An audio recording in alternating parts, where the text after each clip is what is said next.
Hi folks, welcome to Dr. Fazil TV show. I'm an internal medical specialist as well as kidney specialist. So today the topic for discussion, and before I go further, I have to let you know this is November 2023 of Dr. Fazil TV show. So thank you for coming in to see this show. So my goal would be to educate my audience on a new topic today, which is very common: leaky bladder, urinary incontinence, or when the bladder leaks. Now, urinary incontinence is more common in females and men because of their anatomy, but both do get it, right? Both have different reasons for incontinence, so we have to be careful. Not only that is inconvenient for the patients or you guys to have it, but it can also have a long-term side effects, for example, kidney failure. So it's important if you have incontinence to talk to your provider so they can take your good history, good pelvic exam, and then ordering the relevant tests, they can find out the source of incontinence, because not all incontinence or leaky urinary bladder have the same cause. Although there are common causes, but not everybody have the same cause. So unless you find out the source, you cannot fix it, right? So let's look at the anatomy. I'm going to bring a hologram up from the top here in front of you. You can see that the kidneys, they're getting the blood coming to the kidneys on both sides. It's getting filtered, and the clean blood is going back to the heart. And urine is coming back into the urinary bladder, and then it gets discharged, over a regular period of time or throughout the day to get rid of the toxins and extra fluid from your body, right? So we have a mechanism in our body where we can hold the urine and pass the urine only when we have to, or we have opportunity to do that, like in the restroom or other most appropriate places, right? So sometimes that mechanism fails, and that's called urinary leakiness. So there are three different kinds, and there could be mixed kinds. So I'm going to give you most common cause. Urgent incontinence. So we have a receptor in the urinary bladder. You can see, bring me another hologram. You can see right here, there's a back of the urinary bladder. We call it trigone. So trigone, get inflamed or hypersensitive. So as the urine come from the urinary bladder, as the urine come from the kidneys, it touches the urinary bladder, it discharges urinary bladder and can cause sudden urge to pass the urine. And sometimes it's so strong that if you're close to the restroom, you have to continuously keep going to the restroom. And sometimes you are so uncomfortable of your problem that if you go outside your home area, then you're constantly looking for restrooms. You go for dinners, lunch, or whatever, you're looking for the restroom. It will definitely affect the quality of life you have. So this important issue is become a painful issue. So we have to address that issue. Again, so we have urgent incontinence, we have overflow incontinence, right? And the overflow incontinence is where the urinary bladder become like paralyzed. So the urine keep coming in till it becomes so full that the urinary sphincter just pops open and leaks the urine. So that is known as overflow incontinence. And then there's a mixed incontinence. You can have a little bit of both.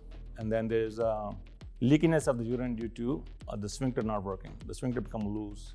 If you sneeze or cough, we call it like a pressure incontinence. So pressure incontinence is where there's a slight increase in the pressure of the bladder. If you cough or sneeze, urine leaks, because at that time, the pressure in the urinary bladder becomes too high to hold the urine, which would be normally most people can hold it.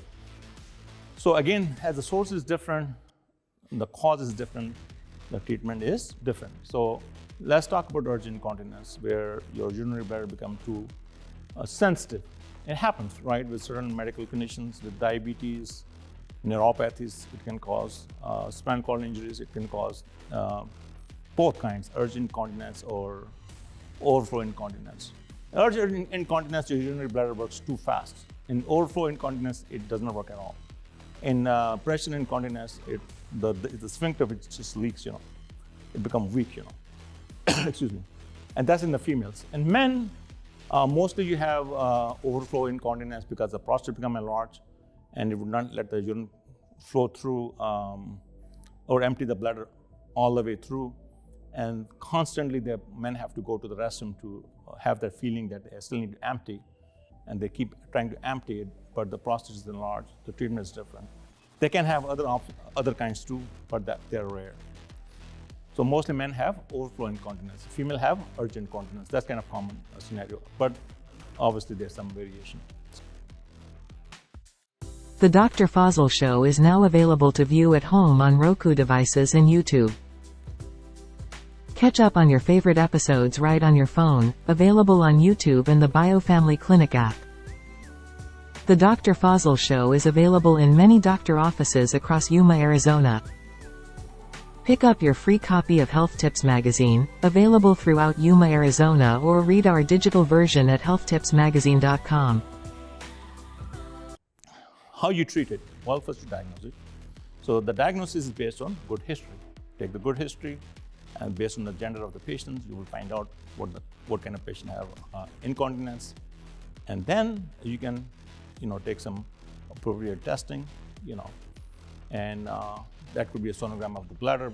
You have the patient come with a full bladder, and then you have them drain out and see how much urine is left inside, and if it is more than 100 ml, then it is most likely overflow incontinence. But there are other tests too, which are done by the urologists, like urodynamic studies. You can see on the back of my presentation. That's a little bit more invasive. Sometimes they have to do a cystoscopy, look into the urinary bladder to make sure there's no mass or stone, because they can cause irritation too. Remember, so not just it is neuropathy or just natural aging process, but also some pathological processes as well can cause incontinence. As I said, bladder cancer, prostate cancers, prostate enlargement, or stones in the bladder. You can have stones in the urinary bladder as well. So the kidney stone can fall into the urinary bladder and might not go out because they're too big, and they can just sit in there and cause irritation. So urinary bladder stone can also be cause of urinary incontinence. So that needs to be looked into. Obviously, the treatment is based on your symptoms and your severity as well as the cause.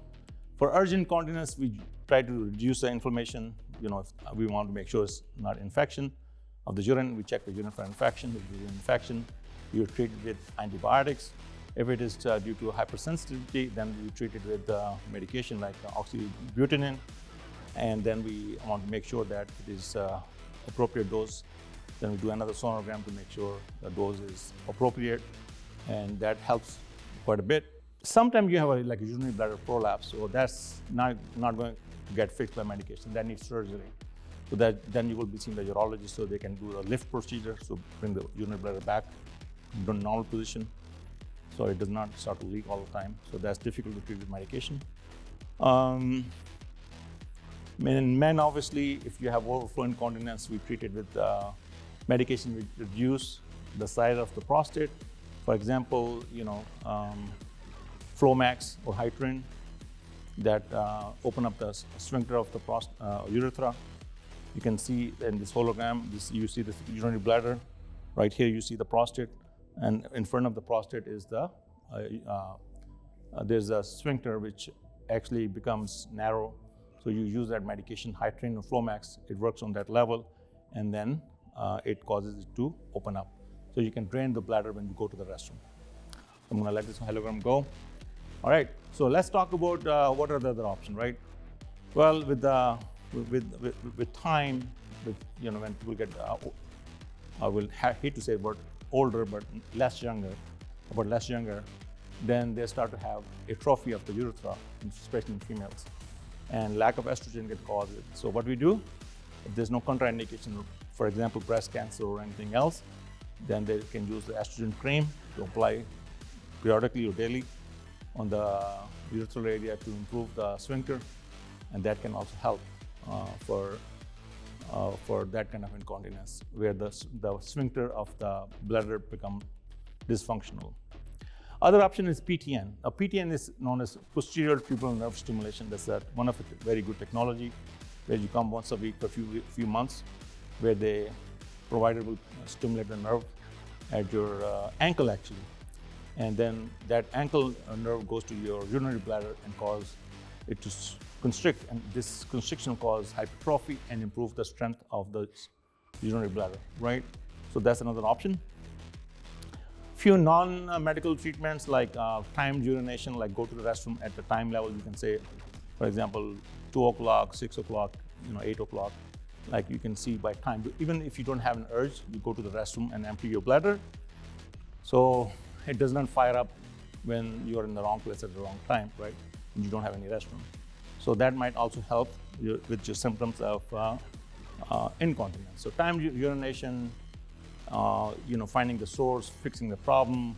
Most common cause is sometimes urinary infection. That can cause incontinence too.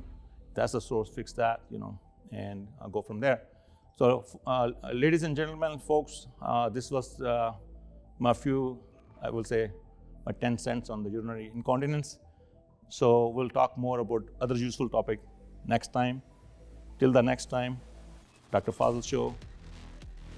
Have a nice rest of the month. I'll be back with the most useful topic for your benefit. At that note, I will call it a day, and God bless you and God bless America. Have a nice day. Dr. Fazil TV Show.